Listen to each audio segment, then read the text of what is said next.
پتہ ہے کیا، جب زندگی کے بوجھ سے تمہارا دم گھٹنے لگتا ہے، جب تمہارے اندر کی آواز چیخ اٹھتی ہے کہ بس مجھ سے اب اور نہیں ہوتا، تو جان دو اللہ سن رہا ہوتا ہے، جو تمہارے دل کے اندر کی ٹوٹ پھوٹ کو بھی جانتا ہے۔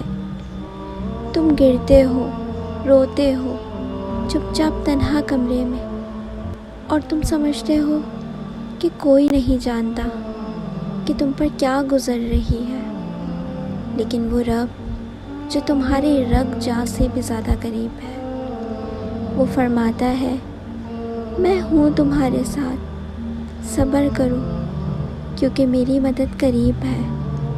تم انسان ہو، تمہارے کندھے کا ہر بوجھ اٹھانے کے لیے نہیں بنے۔ تمہیں رونا بھی ہے، رکنا بھی ہے، لیکن ہار نہیں ماننی، کیونکہ تمہارا رب کبھی ہارتا نہیں۔ جان تو اللہ فرماتا ہے اللہ کسی جان پر اس کی طاقت سے بڑھ کر بوجھ نہیں ڈالتا۔ تو جو دکھ تم پر آیا ہے، جو آزمائش تمہارے حصے میں آئی ہے، یقین جانو اللہ جانتا ہے تم اس سے گزر سکتے ہو۔ بس ایک بار سجدے میں گر کے کہو یا اللہ اب میرے بس کی بات نہیں، تو سنبھال لے مجھے، اور تم دیکھو گے جہاں تمہارے بس کی حد ختم ہوتی ہے، وہاں سے اللہ کی مدد شروع ہوتی ہے۔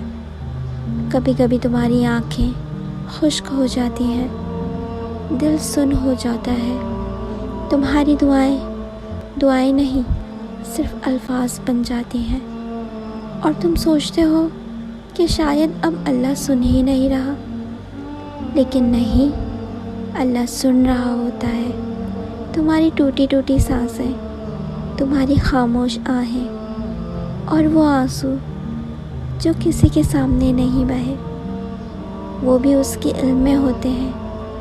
تم جب سجدے میں گر کر چپ ہو جاتے ہو تو تمہاری خاموشی بھی اللہ تک پہنچتی ہے، کیونکہ رب کو تمہارے الفاظ کی نہیں، تمہارے دل کی ضرورت ہے۔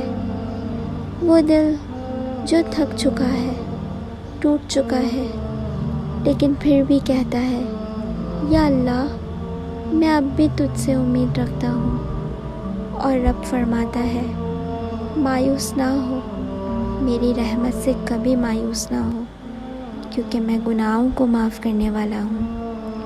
اور جانتے ہو لوگ تھک جاتے ہیں تمہیں سن کر، دنیا تمہارے درد کو نظر انداز کر دیتی ہے، لیکن اللہ وہ تمہارے ہر دکھ کو بھی گنتا ہے، اور جب وقت آتا ہے تو وہ ایسے دروازے کھولتا ہے جہاں تم نے کبھی دستک بھی نہ دی ہو۔